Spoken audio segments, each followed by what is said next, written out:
Dá pra ser gay e ser crente, dá pra ser bi e ser crente, dá pra ser hétero e ser crente. Eu não tenho nada contra heterossexuais, eu tenho até amigos que são, minha família tem vários heterossexuais, eu não tenho preconceito com eles, eu juro.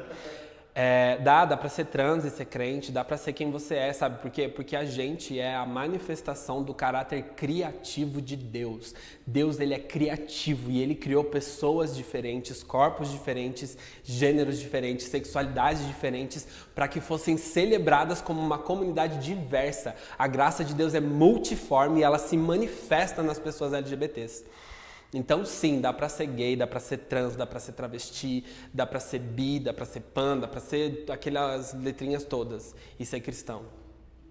Posso abrir uma pergunta particular minha agora? Por exemplo, tem algum momento que você considera que a queda adâmica nos afetou na questão sexual? Tanto o macho e fêmea e os trans e os gays?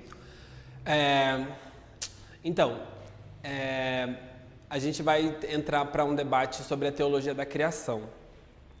E aí, nesse sentido, a gente precisa estabelecer quais são as leituras que a gente quer fazer do texto.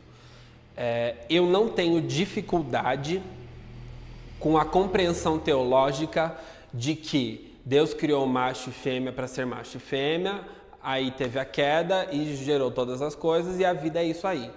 E agora não tem como, né? Então, por exemplo, esse é o argumento usado para divórcio, né? Hoje em dia as pessoas se divorciam e falam, de fato não era o plano de Deus, mas existe graça, existe... Eu entendo quando as pessoas falam isso da homossexualidade, da transexualidade. Porém, não é como eu entendo. Eu entendo que nós não somos um erro que Deus aceita. Nós somos uma criação que Deus celebra. Então, há uma diferença ontológica e epistemológica e teológica clara. Eu acho que sim, Deus criou homem e mulher, mas depois, quando a diversidade foi acontecendo, a diversidade foi se manifestando.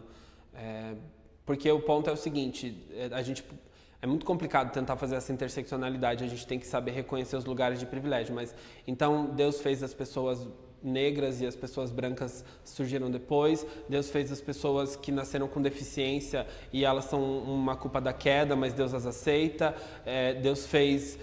Como que a gente resolve esses outros corpos? Né? Deus não errou e falou assim, dei uma errada aqui, mas tá show.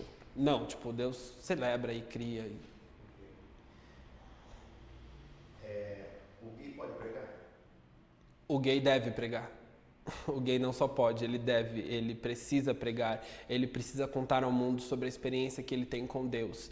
Ele precisa ser testemunha de um Cristo que morreu e ressuscitou para que esse gay tivesse vida e vida plena ou em abundância. E isso significa que nós precisamos colocar gays para alertarem a igreja que enquanto o Brasil for o país que mais mata LGBTs no mundo, a igreja evangélica brasileira está em pecado. Por isso sim, o gay pode pregar, o gay deve pregar e a igreja precisa aprender a escutar. Nós, LGBTs, temos tentado exercer de uma forma muito amorosa e muito pastoral um alerta profético à igreja. Não profético no sentido de profetizar um futuro, de decifrar o futuro, mas no sentido de alertar o povo sobre o pecado que vive e tentar chamar de volta para a justiça e para a reconciliação com Cristo, que foi a função dos profetas ao longo de toda a história bíblica. Então, o que a gente tem tentado dizer é que a igreja brasileira, enquanto nós formos o país que mais mata LGBTs no mundo, há pecado nessa igreja. Então, sim, o gay pode pregar e deve pregar. Pode dar o dízimo? Então, eu sempre uso esse argumento do dízimo essa conversa do dízimo como uma conversa muito interessante. Por quê? Porque a igreja, a maioria das igrejas, a grande maioria das igrejas, quando a pessoa se assume ou se manifesta ou conta para o pastor ou confessa, ela é cortada de vários ministérios.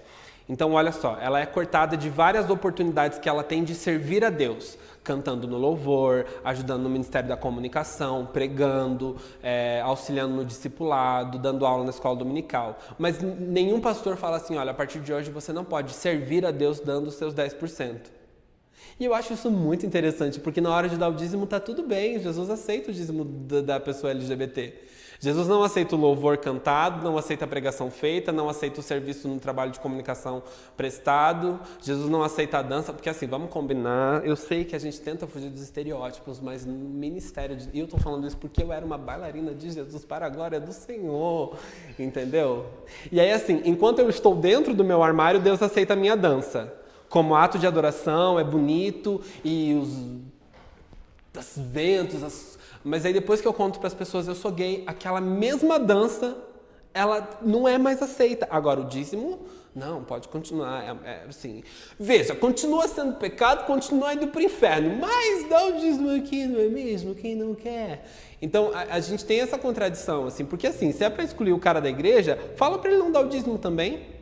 Porque tem que ter coragem, tem que ter honestidade. Se você quer bancar, banca, bate no peito e fala assim, mano, você não vai servir a Deus com a sua música, com o seu louvor, com a sua dança, com o seu discipulado, com o EBD, com o Ministério de Comunicação, e não vai servir a Deus com o seu dízimo, porque o dízimo não é nada além de uma oferta a Deus, de uma devolução a Deus, de um serviço a Deus. Então, a minha opinião só pode dar dízimo se puder pregar.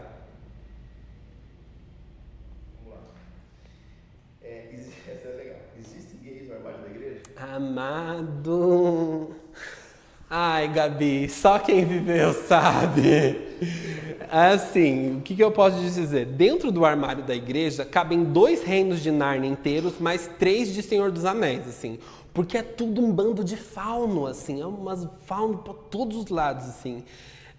A igreja sempre teve LGBTs e a igreja sempre escondeu. A gente tem relatos históricos de questões ligadas a isso desde a Igreja Romana e documentos que foram escondidos.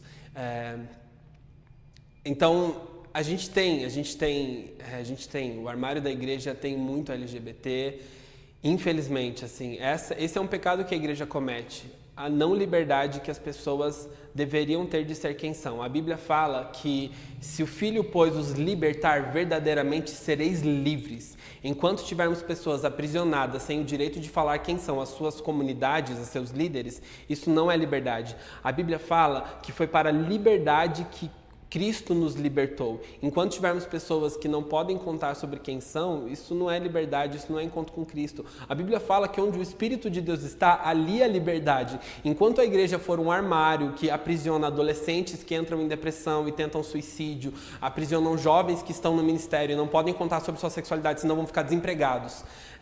Onde a gente tem famílias que gastam fortunas em tratamentos de cura gay escondido de toda a sociedade porque não querem contar para a sua igreja que o filho é LGBT. Enquanto isso estiver acontecendo, a gente tem um grande problema.